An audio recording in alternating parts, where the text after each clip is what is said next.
Umuntu oganga angasebenzisa noma yini. Ya noma yini angayivusa nekada angalivusa liganga. Nenja yakini enifuyile naye angayivusa nganga. Ubuthakathi nje ubuye yonke into. Angeke ngeke uzulwe naye loyo muntu. Yabo uzokudefeata noma yini kuyipossible ayivusa isebenza. Ngoba nganishaya ngesilwane sakini. Yabona. Ningaboni. Ningaboni niphele nonke.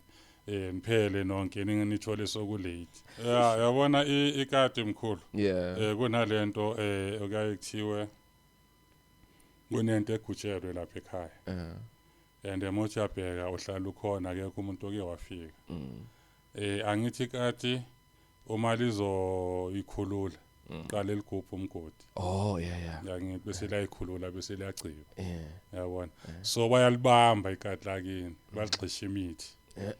Bagxisha imithi le minute iliza la ebaleni lithi lizoyikhulula la ebaleni mele liyagubha ligubhe bese likhipha le mithi bese liyayigciba uyayibona bese ke niyaqala nina nihlushwa yilwane bese ke kuthiwe no kunento elapha yana egutshelwa wena wazi kanti le kati abalifakele izinto yazofaka la ejardini.